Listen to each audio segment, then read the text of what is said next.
So shalom everyone and good evening. We are in for a treat, a real treat. We are honored to have Professor Peter Boykin as our guest lecturer and speaker and teacher this evening. We're also blessed to have his life partner, I believe, here as well, who's part of his journey. I'm sure he'd agree to that more than one way. And to have so many members of our congregation here and perhaps a few others who are joining in. It's a pleasure, really a pleasure. So I'll say briefly, this is really in the spirit of Passover. You know, Passover and the story of our Exodus, which we're going to relive we're getting ready for it. We're going to relive in the holiday Passover, Pesach, coming up in just 5-6 days, it's a universal story. You know, it's a story that has not only been meaningful for our people, obviously, but it's been for people throughout the world and throughout history who've struggled with issues of oppression, slavery, Pharaoh, both ancient and modern, contemporary, and the struggle for freedom.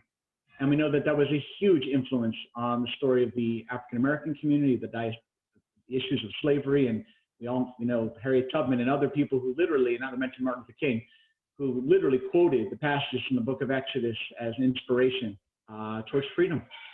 And I feel so honored that Professor Boykin, who, if I remember this correctly, and he'll correct me if I'm wrong, because we had a few chances to talk, it was really a blessing, that his roots are from the Detroit area or from Michigan location, and but he was lucky enough to marry someone from this area. And so he kind of, his career has kind of both been in Michigan, but also here in the Wake County, I think now in Zebulon areas where I believe my family's from, or from that area. So and because of COVID, it's been more complexities, he's spending more time here. And he reached out to me a number of months ago and said, I had the chance to give some lectures and converse talks about the interspersing experiences of the American Jewish community and the African American community and experiences through the course of American history. And I had a chance to offer that at Synagogue, I believe, or Jewish Community Center up in the Detroit area. It was very meaningful. And very meaningful to him personally, because he and his family, his father in particular, had some very particularly close relationships with other Jewish community members up there in Michigan. And so he said, would you be interested perhaps hearing that talk here in Raleigh? I was like, are you kidding me? It's like manna from heaven. Use another metaphor from the Bible. So we had a chance to connect and talk, and I had a chance to watch some of his prior lecture, which was a blessing.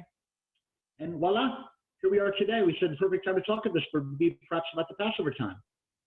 So the goal this evening is to give some time for Professor Boykin to offer his words, his teaching, and intersperse combination of some slides and words, the experience of African American history and Jewish American history in America, and then to create time for conversation and some questions, both perhaps about the complexity of the relationship, both, challenges, of course, everything is more complex. And we also know today that, there was a kind of vision that there was a white European Jewish community, but we know the Jewish community has been historically much more diverse than that.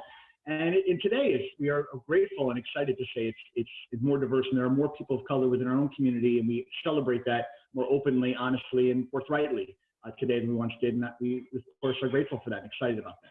So we'll perhaps continue that in our conversation at the end. So let me give just a quick little bit of a bio that you may have heard about from Professor Boykin. He attended Hampton University, prestigious, returned to BA in history, graduated in 1998.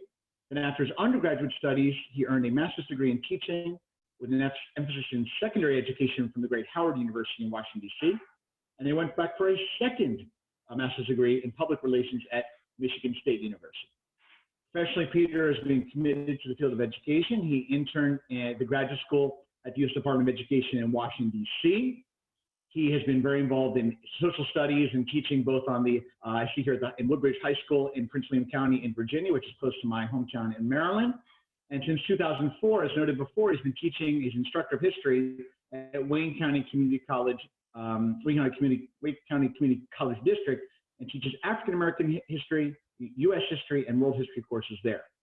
He is a financial member of the American Federation of Teachers Local 2000, proud union member, and the Association for the Study of Life and African American History. So without further ado, you'll correct me if I say made any mistakes, Professor Boykin. We're honored to have you. I invite you to unmute yourself and begin your words.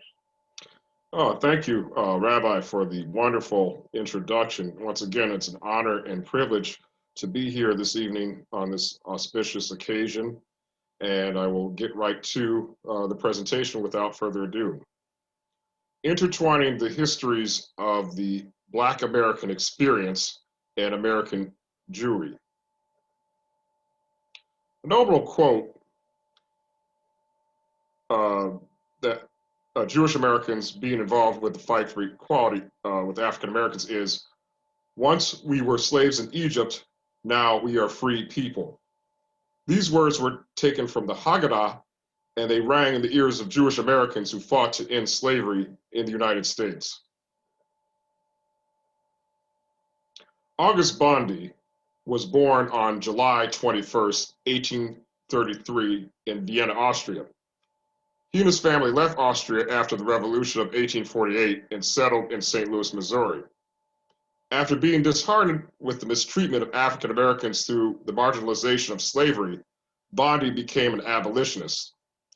Bondy married Henrietta Einstein in 1860, and their Greenlee, Kansas home became a stop on the Underground Railroad. In 1861, Bondy joined the Union Army and fought for 3 years in the Civil War. "No more pharaohs and no more slaves" was written in his diary. Later, after this, the Emancipation Proclamation was issued. Further along in his career, Bondy would become a postmaster and a judge.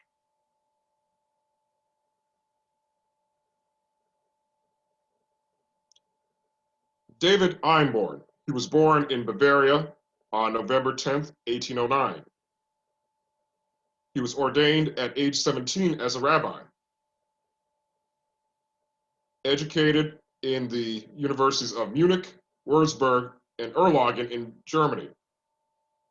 Einborn would immigrate to the United States and was named the first rabbi of Har Sinai congregation in Baltimore, Maryland on September 29, 1855.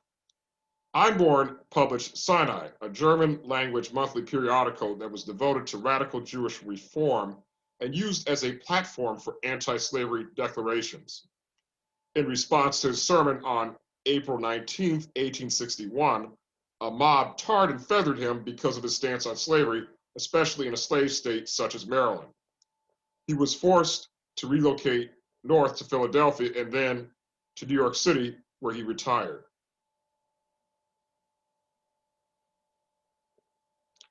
Robert Purvis. Robert Purvis was born on August 4th, 1810 in Charleston, South Carolina. He married Harriet Day Fortin, daughter of sailmaker James Fortin, in 1832 and was living in Philadelphia. Both he and his wife were active in numerous anti-slavery causes. In 1833, he helped abolitionist William Lloyd Garrison establish the American Anti-Slavery Society. On August 1st, 1842, Purvis and his home were saved from an insurrection that was perpetuated by Irish Catholics towards African Americans and abolitionists. This was also known as the Lombard Street Riot. Later, Purvis would become president of the Pennsylvania Anti-Slavery Society and would aid 9,000 slaves in escaping to freedom from the American South. He would add as an addendum to his activism supporting women's suffrage.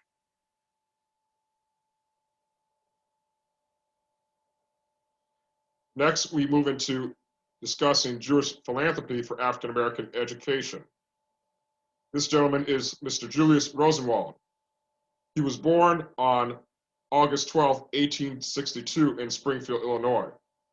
After becoming friends with Paul J. Sachs, who was a partner in the financial firm Goldman Sachs, Rosenwald became concerned about assisting African Americans in overcoming their plight.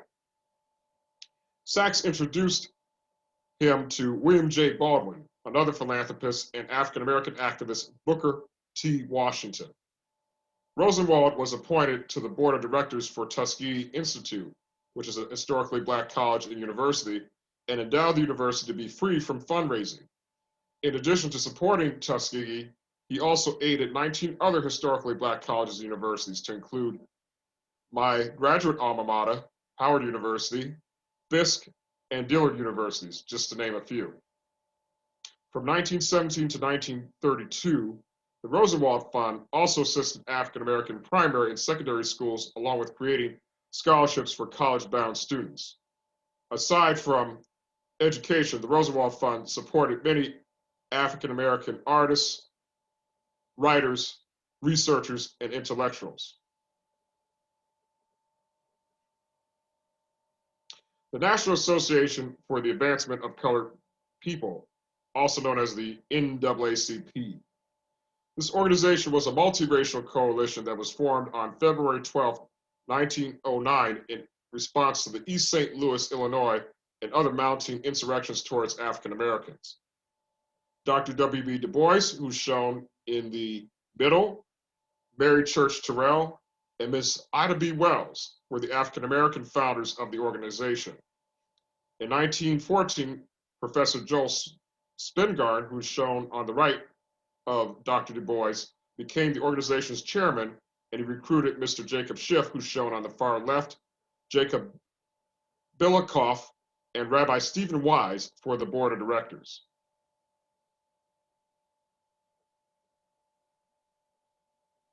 Now we move into World War II in discussing the HBCU's efforts in rescuing Jewish refugees during the Holocaust. 50 Jewish scholars were hired to teach at historically Black colleges and universities. German philosopher Ernst Moritz Menatze, who's shown in the top photograph on the right, was hired by North Carolina Central University, right here in the triangle, which is located in Durham, North Carolina, to teach from the 1930s up until his retirement in 1973. The esteemed Albert Einstein, who's shown in the bottom photograph, visited Lincoln University, which is one of the oldest HBCUs in the country and is located in Pennsylvania, and it was there that he received an honorary doctorate. Now we transition into the civil rights movement of the 1960s. Abraham Joshua Herschel. Rabbi Herschel was born on January 11, 1907 in Warsaw, Poland. He arrived in the United States after immigrating to New York City in March 1940. Rabbi Herschel, who's shown in the middle here, used the teachings of the Hebrew prophets as motivation for social action in the United States. He would later march with Dr. Martin Luther King Jr. in the 1964 Selma to Montgomery, Alabama Civil Rights March. And as a matter of fact, the anniversary of that march is upon us even now.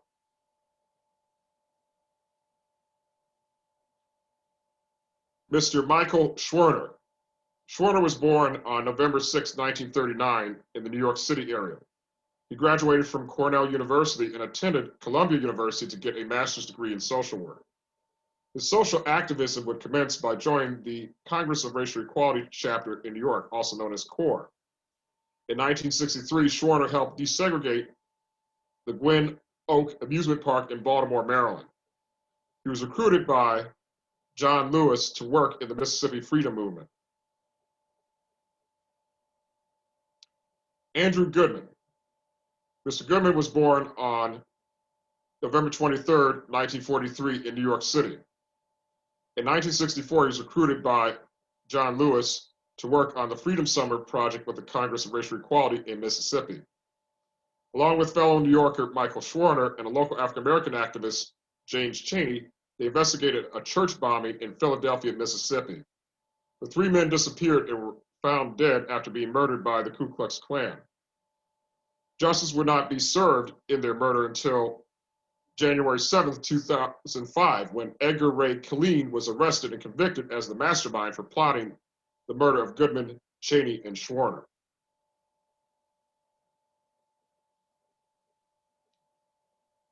Miss Heather Booth was born on December 15, 1945 in Brookhaven, Mississippi.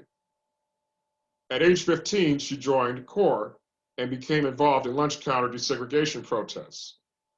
While enrolled at the University of Chicago, Booth joined the collegiate chapter of the Student Nonviolent Coordinating Committee, which was founded by John Lewis. In 1965, she was arrested while protesting American banks that provided financing for the apartheid regime in South Africa. Now we enter the present day with civil rights as it pertains to the Black Lives Matter movement. Currently, the Jewish American community has spoken out against the injustices that have been inflicted against African Americans by law enforcement. On August 20th of 2020, 600 Jewish organizations signed a letter in support of Black Lives Matter that appeared as a full-page ad in the New York Times. You can see that ad is posted above.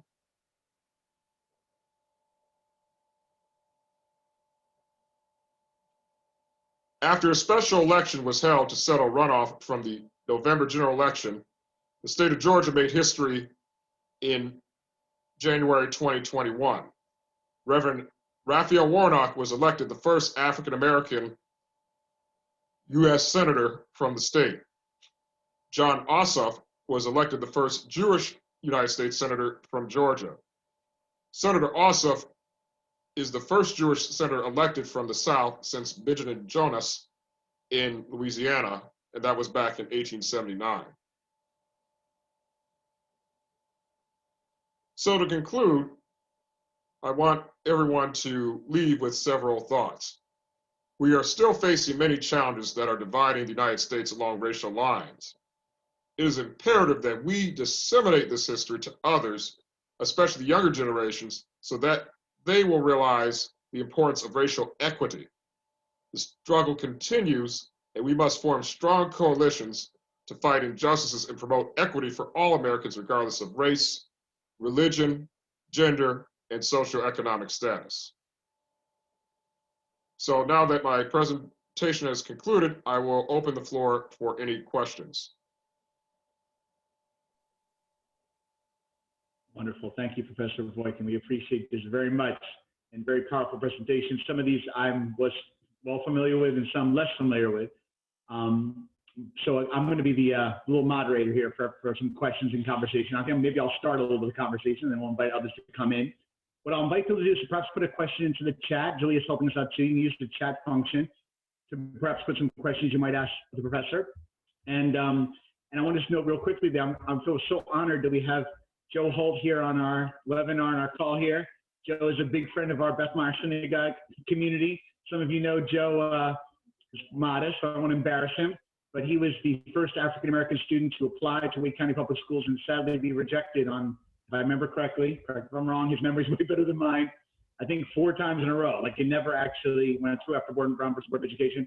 And so he's recorded in the record books of our state's history of really sadly, one of the most more infamous moments in our history, I might say, but really stood up for what it means to be a heroic figure. We're honored to have you here, and I'm psyched to introduce you to Professor Boykin. I hope you guys get a chance to meet at some point. Thank you, Rabbi Salo.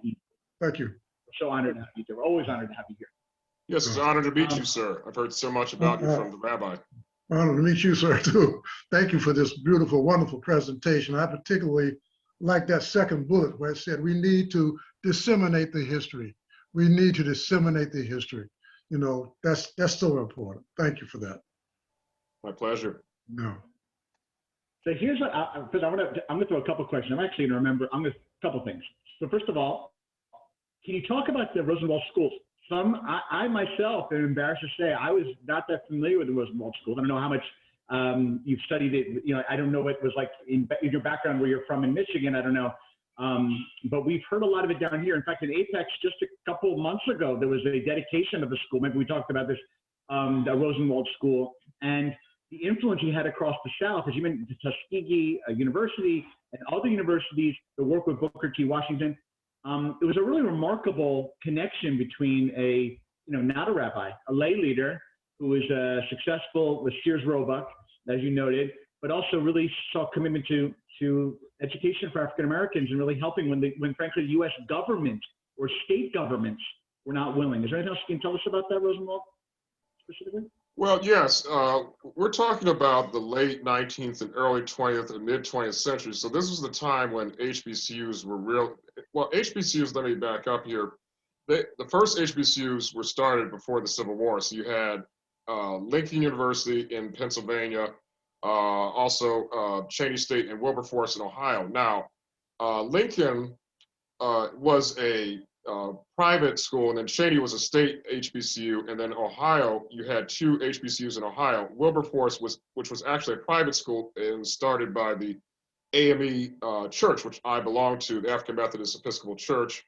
And then you had Central State, which was with the state of Ohio. But after the Civil War and during Reconstruction, you saw more HBCUs materialize, especially in the South. So like you had here in North Carolina, like North Carolina, A&T, North Carolina Central. So the Rosenwald Fund, as you could see, was primarily involved with a lot of the private HBCUs.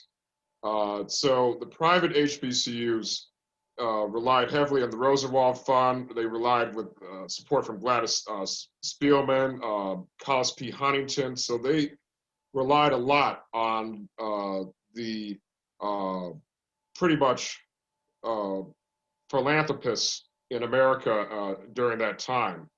And even my institution of undergraduate studies, Hampton University, they got support from Collis P. Huntington and Robert Ogden, who was a railroad magnate. And as you can see, it just really transcended African-American education, not just at the collegiate level, but as you mentioned in Apex, at the K-12 level, because once again, we're talking about a period where the public schools in the South were still, desegregated, and the state funds or even county funds were seeing African-American education as a non-factor.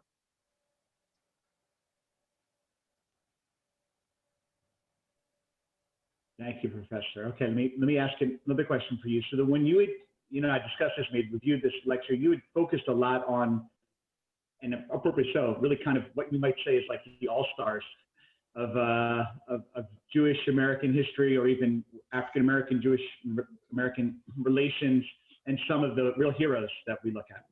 But some of the complexities, as you mentioned, like you saw that New York Times op-ed, or not op-ed, ad, or what is it, the 600 different organizations that stood up for Black Lives Matter.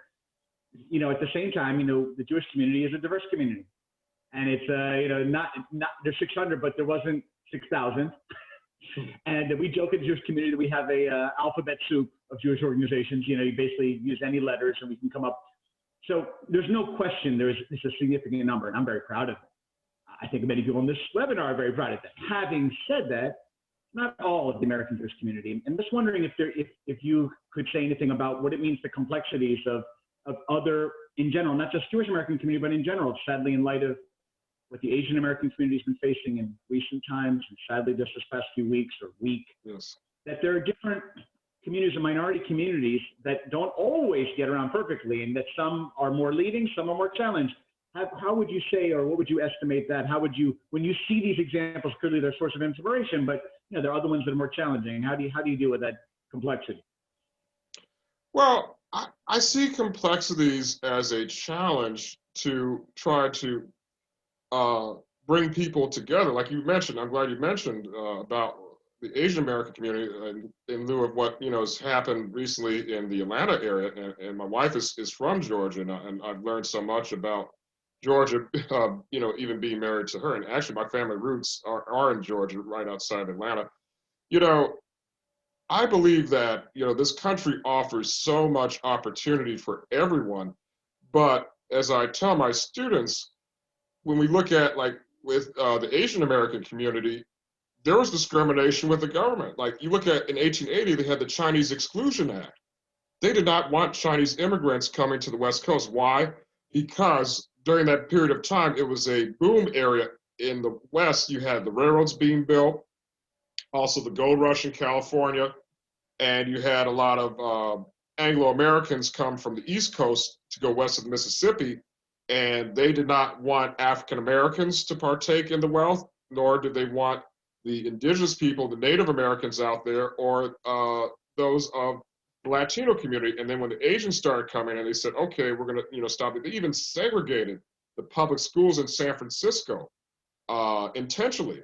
So when you look at the history of complexity with respect to race, you always have to go back and look and see that Yes, the government, the American government was involved in it. It is not just people who are not affiliated with the government, but the government sort of, just basically antagonized, this whole thing.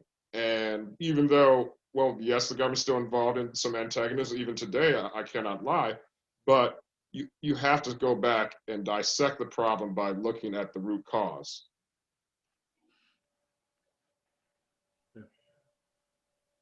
So here's my last question, and maybe we'll go. I see there's some people going to the chat, so I'll put one more.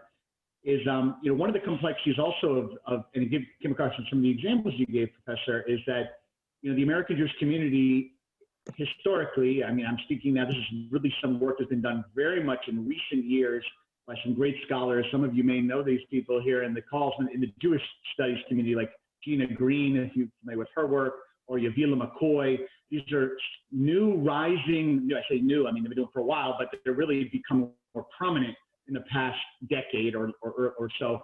These are, both these particular women are women, African American scholars, but they're both and Jewish American. They're Jewish American and women of color who are demonstrating the complexity of the way the American Jewish community looks at itself. So just to give an example, like Fiddler on the Roof, which is like a classic American Jewish quote unquote story about itself that's on Broadway, talks about the American Jewish community as a European Jewish community, even let's say Russian emigres, and with skin color that is white. And that narrative has been a narrative, quote unquote, that we Jewish community, I'm not saying I'm proud of this thing, this is a story, this is their analysis, that we're telling about ourselves, that we are a white Jewish community. But the truth is, we are a diverse, and we always have been a diverse community. In fact, the story of Passover, Moses in likelihood was not white.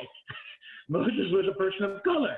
Not to mention all the characters in the Torah, thankfully, are all people of God. And not to mention there are Ethiopian Jews and Yemenite Jews and Jews of all different, but the story told about American Jewry was one intermixed with some of the American white supremacist vision. And there's been some complication on seeing the Jews as white. Are we white? This is a conversation happening within the Jewish community. Are we white? What does white mean? I see this also because Joe Holt once told a story which I've never forgotten. Joe, I don't want to embarrass you, but I've said it before. Joe told the story of growing up here in Raleigh and meeting some members of the Jewish community that I think he used to interact with as a young child. Like it was a Weinstein family, I believe you mentioned, was like in your neighborhood or something. Right. Used to help, I think, with newspapers or something very as like a odd job or something. And you said something like, when I was young, I looked at this Mr. Weinstein, I just thought he's another white person. Yeah, that's right. It wasn't until Joe showed the military and New Jersey, and he heard what other people said about Jews, that he began to realize, wait a second. And Joe, so you can correct me if I'm wrong, but something like, oh, wait a second, they're not being accepted by all the regular white people, say, right, or white Christians. And that you were reached some complexity. So I just want to raise it and curious what you would think, and maybe I'll give Joe a chance to say something first. I mentioned his name, Professor, if you're okay. Joe, would you say a word about this, and maybe Professor, your comment? The complexity that Jews are associated in America as being white when we're not all white. That's not true. Not to mention people who are of other backgrounds. Okay. Well, Rabbi, can you hear me? Can you guys hear me? Yes. Yes. Okay. Yeah. Well, you have essentially related the story as I related it when I was a guest there at Beth Meyer. There was a Jewish storekeeper in our neighborhood, Mr. Weinstein, and I did not understand at that time when I was a kid, young teenager, why Jews were looked upon as different. They seemed to be white people to me, okay? And then, as I said, when I got in the military and I began to meet Jewish guys, and I began to see that those persons who were white would look at them with a degree of disdain, or they were somebody different.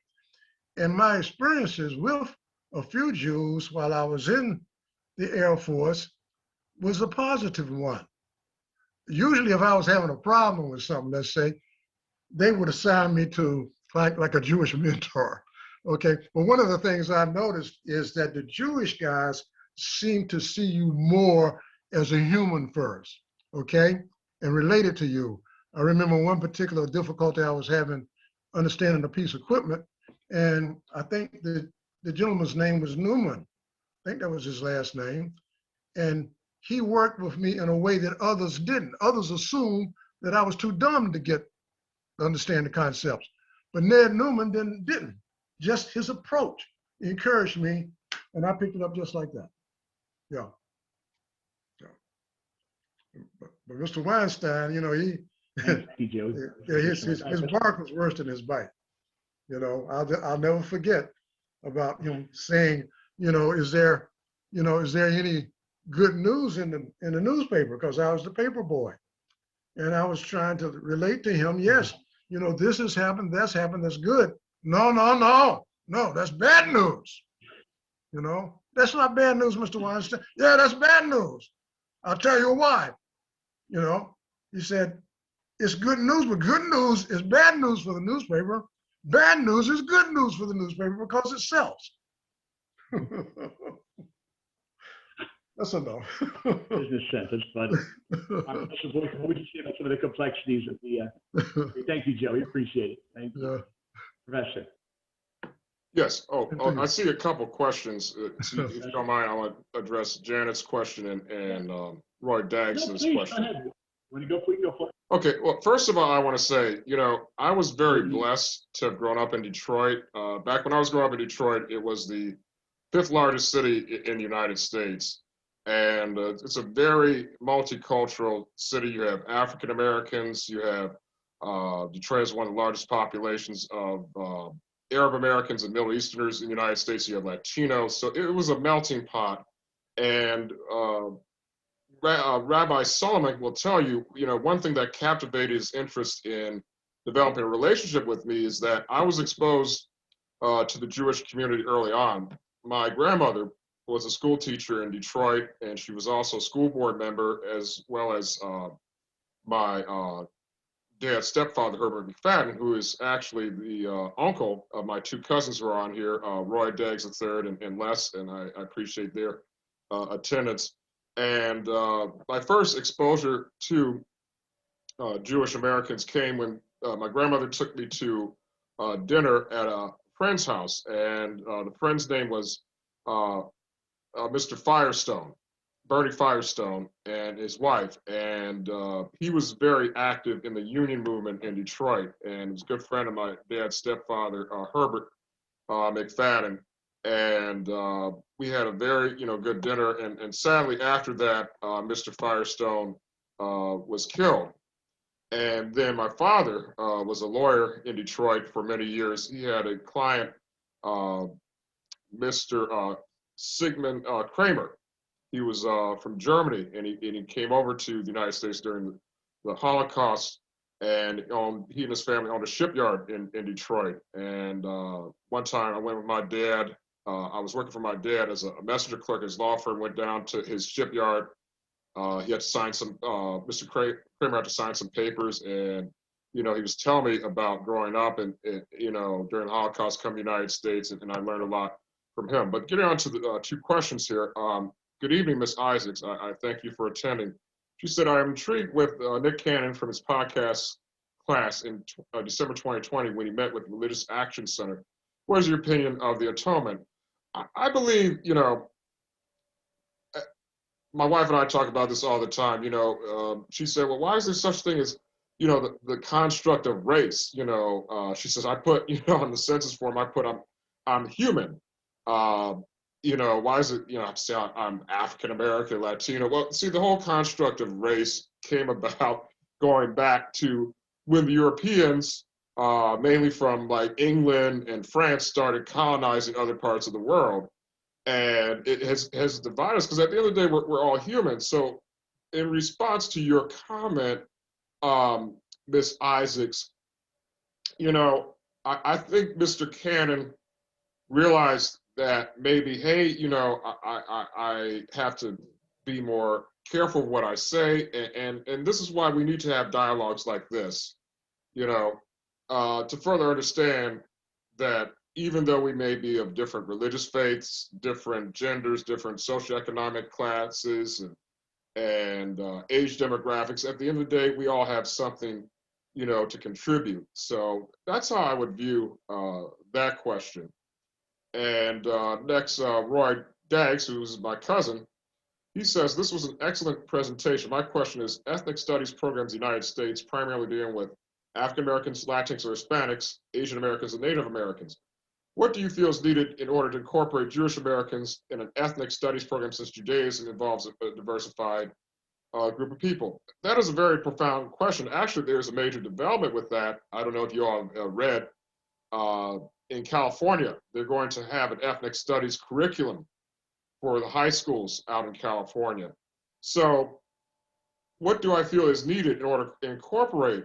Well, I think, quite frankly, we need to have a course on Jewish studies. Yes, you can put everybody, together, but the question is how much information can you cover in a semester and, in a year? I've been teaching now for 21 years, and I can honestly tell you that it's so hard to cover everything in a semester or an entire school year. So that's why I'm advocating, this is why we need a separate course for, Jewish American history or African American history or Asian American history or Native American. Yes, you can bring everybody together, but just keep in mind, be mindful that, you're not going to really cover everything. So there's some things, yes, you might want to do. And then, of course, you're always dealing with the issue of curriculum. I know that because I'm a former high school teacher, and curriculum gets very political, and it shouldn't be political. I mean, my thing is education, public education should be nonpartisan. So that's how I would deal with it. I feel it would be most effective if there's a separate, course. And if they put all the courses together, make sure, you talk about, the key points, and also bring in speakers too, in addition, to dealing with the curriculum. Okay. Taja, that's my cousin Les's wife. You have a question, so Taja, do you want to type or unmute? Go ahead. Floor is yours. Okay. Hi. Hey, Taja. How you doing? Good to see you. Good to see you too. Thank you so much for doing this. I just really wanted to make a comment. I did a full-on Orthodox conversion to Judaism under Rabbi Lisbon in Beverly Hills, California. And then I studied extensively with Rabbi Simon Jacobson in Crown Heights. I was with Chabad. And then I ended up moving here, and I started urban farming. And on the board of urban farming, we have all kinds of different people from different faiths, including Jewish and Christian. And we have, Republicans and Democrats and different ages. And then I also met my husband, Les Daggs, and found out that his mother was Jewish.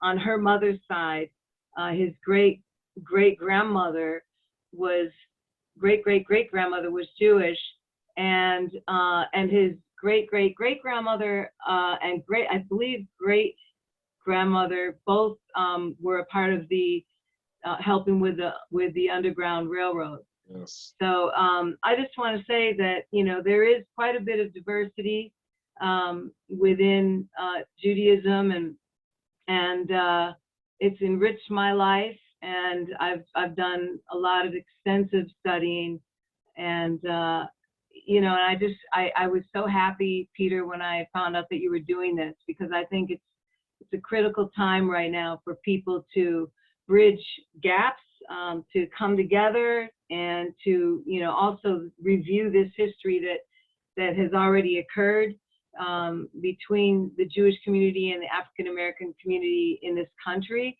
the history of this country, and in other parts of the world as well. So I think this is very important. I just wanted to thank you, all of you, for making this happen. Yes. Oh, my pleasure. Yes, yes. I mean, like you said, Thank you. Thank you, Taja. What an amazing personal story. We're so blessed to hear a story. Thank you. Well, it's a blessing that you're doing this. So I'm really, really happy about it. And I'm sorry, Peter, you were about to say something as well? Oh, no, I concur with your sentiments. Judaism is all over the diaspora. I mean, we have, Judaism in Egypt and in Ethiopia, and that is why, like Roy said, this is why we need ethnic studies or a Jewish American history, course to discuss this, because the main reason why we have so much turmoil in the United States is because there's so many misconceptions out there, about people. And once we, like I said, I come from a long line of educators, and education, it really, to me, is the most powerful weapon you can have. I mean, it's intangible. And, with technology now, these young people, and, I don't know how many younger people are in the audience, but I know that this information will be available so that the younger people can see this, because they are our future leaders. They're going to be the future president of the United States. They're going to be the future UN ambassador. They're going to be the future judges, police chiefs, governors, etc. So we have to set the tone for them to comprehend, what happened in the past, what worked in the past, and what didn't, so they can, in their own way, try to diffuse situations that are going on now, like like I said earlier, with what's going on with Asian Americans, and just the whole, vitriol. Now, and it's not just Asian Americans. It's just, there's just so much racism. Yes, we have a new presidential administration and all that, but our work is not finished yet. We still have a long way to go, definitely. So we have to stay on the battlefield. Oh, I see one more question from Sager and Chase. Good evening. They said, is there anything else you could tell us about the Rosenwald Foundation's support of artists? I heard about the support of higher ed and public school construction before, but not the other areas. I really don't know too much with respect to the arts. I'm familiar with research in higher ed, but I want to say quite possibly, and I can accentuate this, they probably, in terms of artists, I think they were involved with the Harlem Renaissance in the 1920s. You had a lot of artists that came from the American South, African Americans, who went to Harlem, and a lot of art was even featured in HBCUs too. So I believe definitely the Harlem Renaissance was when they were involved, because after that, they really did not give too much, because I think Rosenwald Foundation pretty much was dissolved by the beginning of World War II. Okay, another comment from Heidi Natan. Good evening, Heidi. I agree that education, truthful education, is crucial.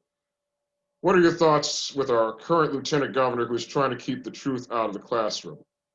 Yes, I'm familiar with what not just the lieutenant governor here in North Carolina is doing, but what other governors and politicians are doing in other states. They're trying to marginalize public education and just basically whitewash it and marginalize it, to cheapen its existence. And my thing is, you cannot limit the truth.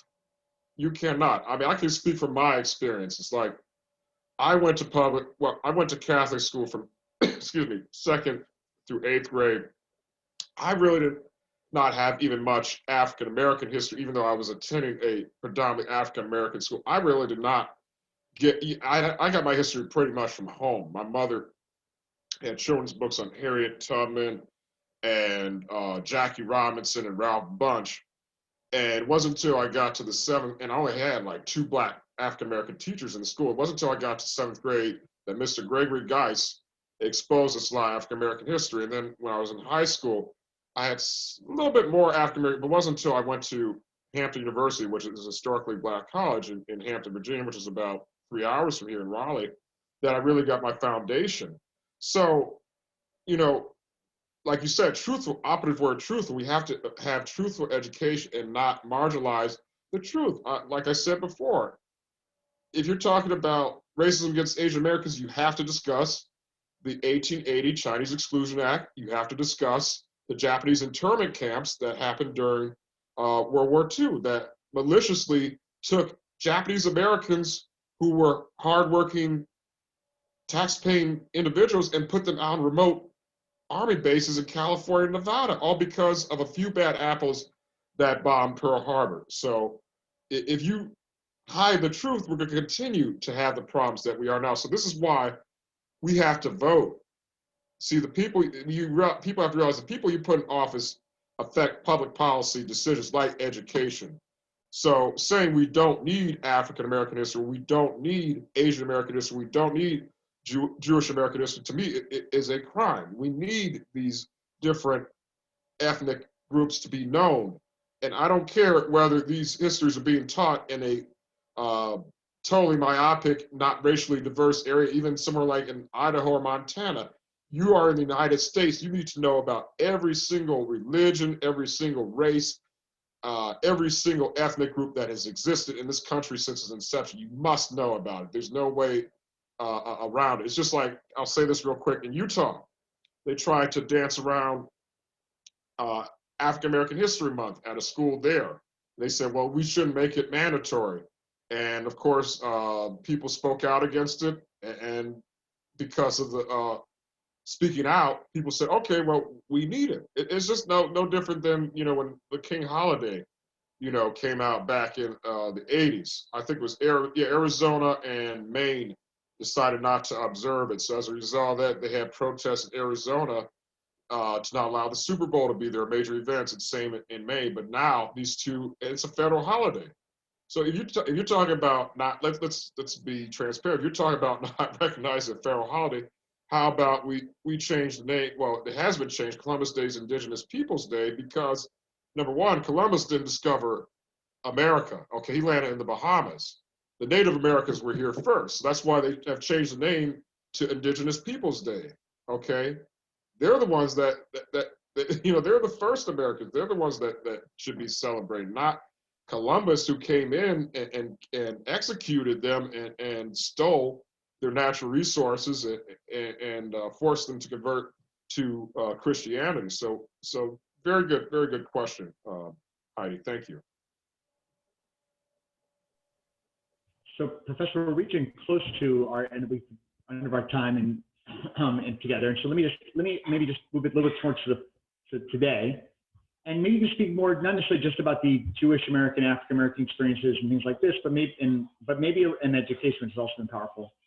But even about, let's say, what it's like for you as a person of color, a professor of color, teaching students, being in education in general.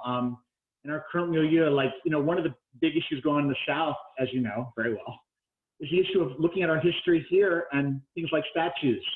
What is honored in public? The Confederate flag. Some people say it's, again, not you're not going to hear this a lot from a lot of people in this call, but it's culture or it's our story or whatever. Others think it's offensive. Okay, count me in that camp. How have you dealt? I mean, how would you say and I know you're speaking for yourself here, perhaps, but only. I don't want you to think. I don't have to speak for anyone else. But I'd say, what it's like for you to see history that's put in public square that people find offensive, and to take those down. What's your position on that kind of thing? Do you think some of these should stay for history's sake? Some kind of compromise should be made? Statues, what other things? How do you feel? How do you react to these, kind of like what's in the public space in terms of how you feel as a person of color? Well, it infuriates me that they would honor, I don't know if all of you've been, I'm sure all of you have been up the road to Richmond. You see Confederate Row. You see Robert E. Lee on that horse. Okay, Robert E. Lee owned slaves. You see the Confederacy, and it's like glorifying a bygone era and glorifying white supremacy, to me, is totally egregious. And I do not think that statues of someone who was an oppressor should be in a public space. They should be, hidden. And it's not just, I want to say, it's not just in the South. What you triggered a thought about me. My cousin Roy and I and my father and another cousin, we went to Cass Technical High School in Detroit. And the school was named after Lewis Cass, who was a U.S. Senator and a territorial governor of Michigan.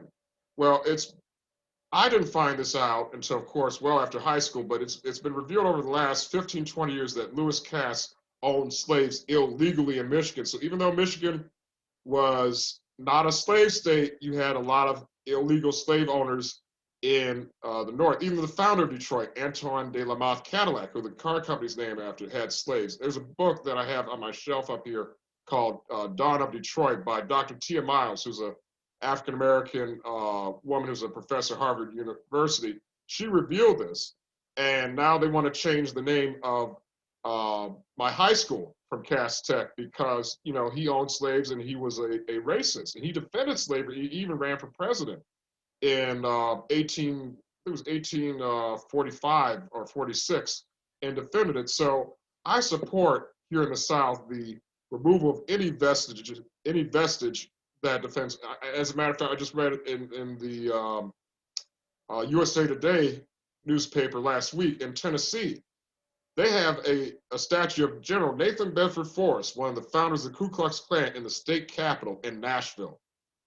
You know, and I mean, I equate that just as much, even in the modern day, as Florida lowering flags at half-staff for Rush Limbaugh, who was a bigot and a sexist, and you know, to me, you're further perpetuating that type of behavior. So even though we can remove the statues, it won't take away racism, but it's a movement towards progress. And also, I'm happy that in downtown Raleigh, they're going to have a park to honor African Americans that'll be ready in the next couple of years. And I think it's around the area where there was a statue of a Confederate person, and they had Silent Sam over at UNC Chapel Hill. And I do remember seeing that because I had a cousin graduate from UNC back in 2009, and I saw Silent Sam, and I Googled it, and it just infuriated me. So I am seeing now we are moving towards glorifying, edifying people, you know, who have made progress. But once again, we have to get away from this mentality of glorifying people who are about, you know, oppression, because this is 2021. You know, there are people that want to still live in 1821 or 1921 by, you know, edifying these nefarious individuals. But, you know, I have nothing against it at all. I'm all for a renaissance. I'm calling this right now. This is a renaissance, a rebirth in the United States, where we are eradicating the racist vestiges and promoting more of the vestiges that should have been edified or displayed.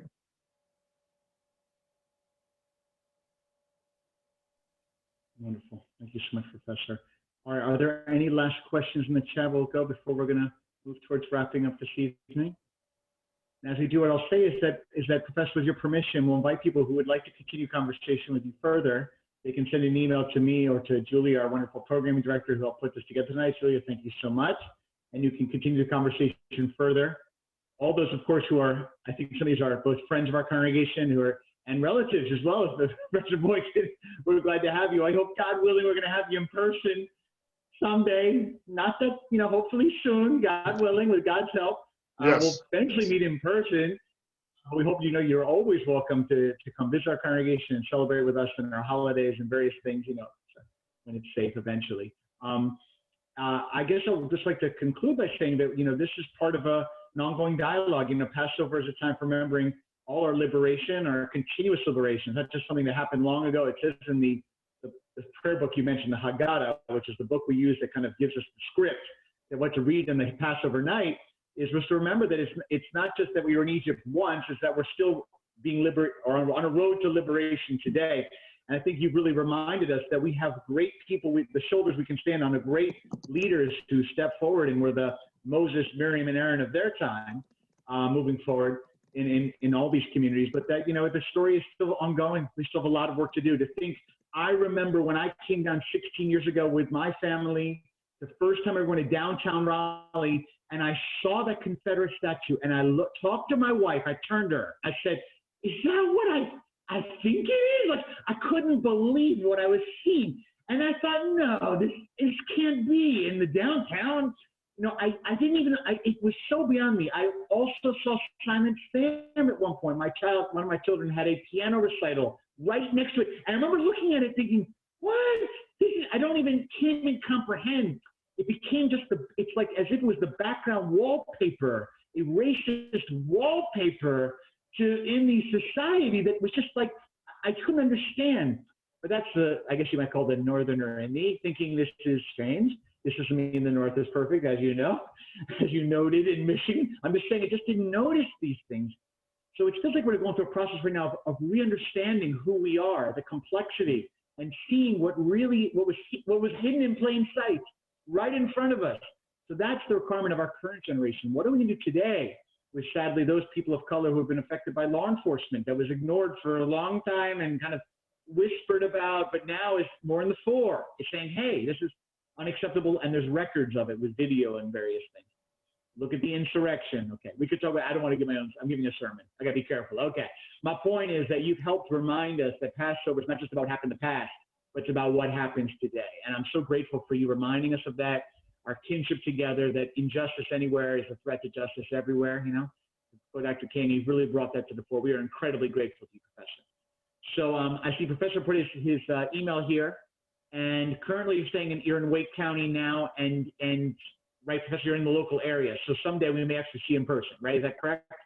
Yes. When it's deemed safer by the local officials, I would love to meet you and your wonderful congregation. Once again, thank you all for bestowing me this opportunity to participate in this program. And I don't want to be a stranger.